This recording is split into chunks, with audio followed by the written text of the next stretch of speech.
Bon, les amis, j'espère que vous allez super bien. Bon, Real Madrid, Atlético Madrid. Un match qui s'est soldé par un match nul. Un résultat parfait pour les Barcelonais. Si je suppose que, bon, pour nous les Barcelonais, si je suppose que demain, le Barça gagne, alors le Barça va s'approcher un tout petit peu et va rester là tranquillement à attendre encore un autre faux pas pour pouvoir surgir, pour pouvoir remonter et pourquoi pas aller chercher cette première place. Bon, dans ce match, il y a beaucoup de choses qu'on doit dire, hein. Il y a des polémiques et il y a d'autres faits de jeu sur lesquels on doit d'abord parler. D'abord, le match, il commence parce que comme il y a quand même du mérite, hein. Certes, c'est un match nul, il y a eu des choses qui ont été proposées, mais il y a eu aussi des déceptions. Il y a eu des déceptions. Le match, il commence, la première mi-temps, pour moi, pour être sincère avec vous, la première mi-temps, c'est l'une des pires premières mi-temps que j'ai suivies dans ma vie. Je vous jure, hein, quand bien même l'Atlético Madrid marque, mais c'est l'une des pires premières mi-temps que j'ai vues dans ma vie. D'abord, le Real Madrid, 0 tir cadré. L'Atlético, le seul tir cadré à la mi-temps, c'était le penalty. Le penalty controversé.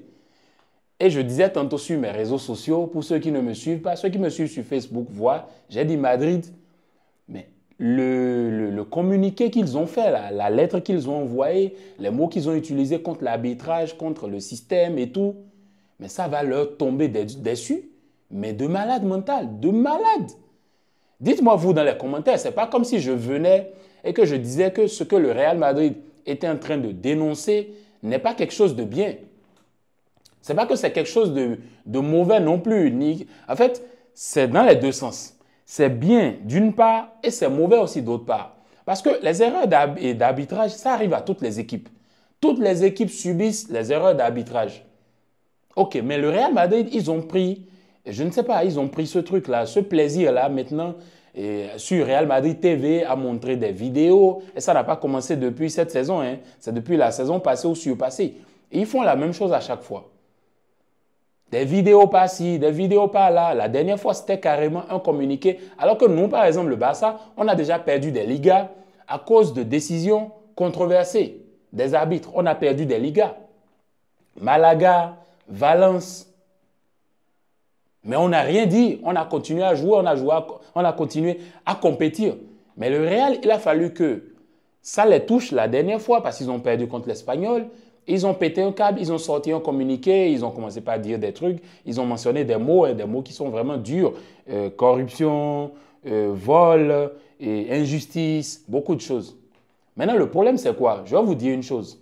Le collège arbitral, c'est un peu comme le collège des professeurs. C'est un peu comme le groupement de policiers, voilà. Les policiers, les professeurs, et les trucs. En fait, ces gars-là, quand ils s'entendent, ils vont te faire du mal.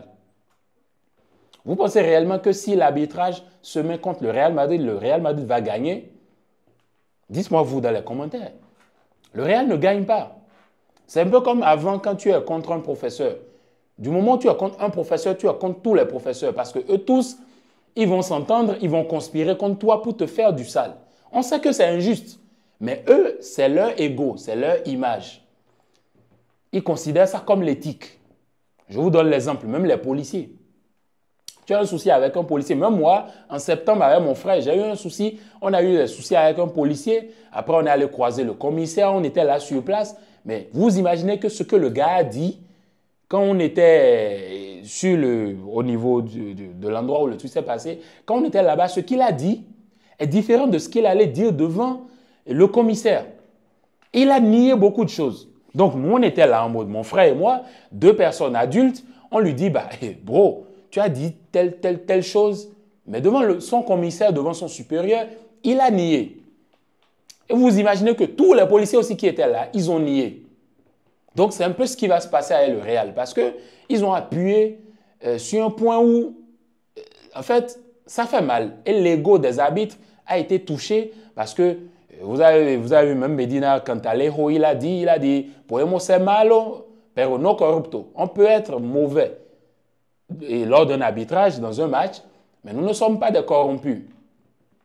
Et ils sont comme ça, ils vont se défendre jusqu'à la mort. Même s'ils ont tort, ils vont se défendre jusqu'à la mort. Parce que ce penalty-là, qui est sifflé, qui est donné à l'Atlético Madrid, en vrai, disons-nous la vérité. Disons-nous la vérité, soyons sincères. Est-ce que là, il y avait possibilité de dispute de balle entre Lino et Tchouaméni? Parce que les deux n'y arrivaient. Il y a eu un rebond de la balle. Les deux ne pouvaient pas disputer cette balle. Que ce soit Tchouaméni, que ce soit Samu Lino. Et en plus, la balle passe et c'est après que Tchouaméni touche Samu Lino. Vous voulez me dire quoi? Certes, il faut faire des débriefs. Il faut aussi dire la vérité. Ce genre de gestes, ce genre de fait de jeu arrive dans 1001 matchs.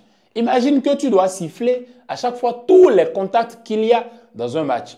Quand je suivais le match tout à l'heure avec mes bros, j'ai dit non, du moment où la VAR l'a appelé, parce que ce qu'ils font, c'est quoi? Fixation, une première fixation sur l'image du contact. Et deuxième fixation, bon, ils vont juste montrer l'action, comment c'est passé. Mais vous pensez que l'arbitre, il va changer d'avis? Il ne va pas changer d'avis, il va siffler. C'est mort. Du moment où la VAR l'a appelé, moi, j'ai rarement vu des décisions ou des faits de jeu où l'arbitre va vers la VAR et dit non, ok, il n'y a rien. Ils s'entendent, ils savent ce qu'ils font. Après, dans le jeu, franchement, Madrid, félicitations. Félicitations pourquoi? Parce que la charnière centrale qui est placée, Asensio, Tchouaméni, quand même, ils se sont gérés. Hein? Ils se sont gérés, à part Tchouaméni qui cause de pénalty, ils se gèrent. Et moi, la meilleure note, la meilleure figure en défense, c'est Asensio. Asensio aujourd'hui, impeccable. Impeccable. Moi, Asensio, mon coup de cœur en défense aujourd'hui, c'est lui. Impeccable. Maintenant, on va parler de Fran Garcia qui a souffert durant tout le match. Non, mais Fran Garcia, mais c'est quoi ce latéral là? Les gars le bouffaient sur l'aile comme si de rien n'était. Julian le prend de vitesse. Et après, c'est qui rentre? Nahuel Molina qui le prend de vitesse. Giuliano Simeone qui le prend de vitesse. Tout le monde le prend de vitesse. Il ne crée rien, il est là, il est perdu. En fait, c'est ouf quoi. Tu ne peux pas être un latéral et dans ce... Je ne sais pas. Ou bien il a succombé à la pression. Je ne sais pas. De l'autre côté aussi, Vasquez, il ne fait pas aussi un grand match. Je suis désolé, Vasquez ne fait pas un grand match. Après, vous prenez le double pivot, Ceballos, Valverde qui pour moi, vous-même vous savez, moi je défendrai toujours Valverde. Mais Ceballos, ce n'est pas ça. Mais quand même, il y avait une circulation de balles. Les gars arrivaient à se retrouver. En attaque, le meilleur en attaque, c'est Rodrigo, comme d'habitude.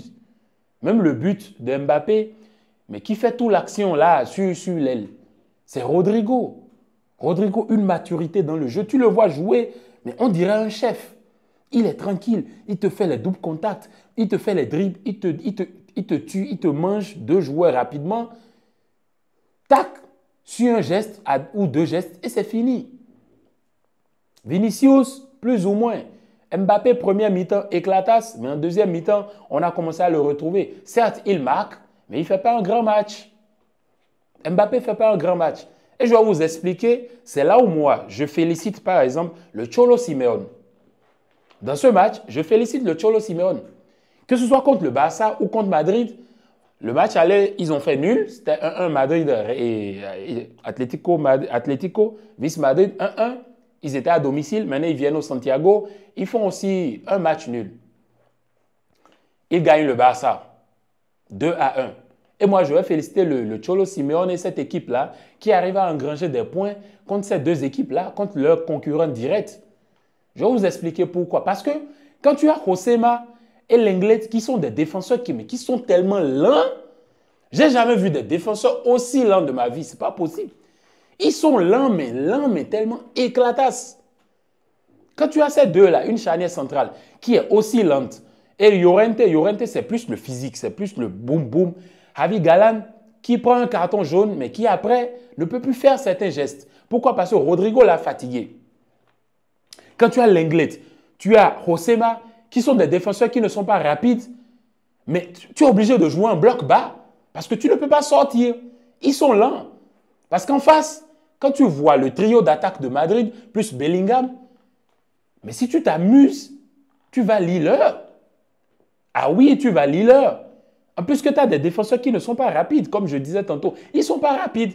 Mais la ligne d'attaque de Madrid, c'est des fusées. Regardez le débordement de Vinicius. La souffrance derrière. Mais l'Anglais, il se gère. Mais Josema, il a lu l'heure. Il a lu l'heure. Quand bien même, il essaye aussi de faire quelque chose. Ils savent qu'ils sont lents. Donc, il faut défendre en bloc bas, sinon tu vas lire l'heure. Excusez-moi si je dis beaucoup Lille, c'est les Ivoiriens qui m'ont colonisé. Il n'y a qu'à voir le double rideau que l'Atlético Madrid mettait. Une ligne de 5. Ligne de 5, ligne de 3. Parce qu'ils savent que s'ils font une petite erreur, vous allez voir, sur la petite erreur, et Rodrigo qui la remet, bon, Bellingham qui la tire mal, ça revient sur le pied de Mbappé, Mbappé qui n'a jusqu'à frapper, et ça entre. Action fortuite dans le match. Mais le Cholo, franchement, félicitations. Moi, à un moment donné, à partir de la 75e, j'étais clair. C'était clair pour moi que l'Atlético Madrid voulait le match nul.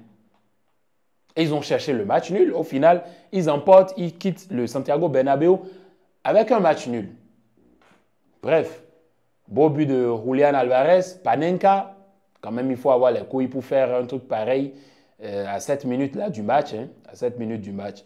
Et comme je disais tantôt, beaucoup de mérite pour cette équipe de Madrid. Parce qu'il y en a qui vont dire, certes, le Real Madrid est faible. Ils sont faibles en défense. Mais le problème, c'est que l'Atlético Madrid aussi, en défense, ils ont des joueurs lents. Donc, tu ne peux pas sortir haut, tu ne peux pas te permettre certaines choses. Sinon, derrière, tu vas te faire punir. Ce n'est pas comme d'autres équipes, comme le Barça, qui peut jouer la ligne haute, qui va te faire tomber dans le piège du hors-jeu et beaucoup d'autres paramètres. L'Atlético Madrid, ce n'est pas des registres qu'ils maîtrisent. Mais quand même, ils arrivent à arracher le nul. Et voilà, le match se solde sur un nul. Bref, vous allez me dire dans les commentaires ce que vous avez pensé de ce match, vos tops, vos flops, comme d'habitude, et ce que vous pensez qu'Ancelotti aurait pu faire. Bon, après, il y a d'autres détails dont je n'ai pas parlé. Bon, c'est quand même beaucoup de choses. Vous allez me dire dans les commentaires et on va en discuter. Je vais vous lire et tout et on va en parler. Bon, demain, le match du Barça, Séville-Barça, on verra ce qui va se passer. Si le Barça gagne, on s'approche et on reste là. Il faut quand même avouer que...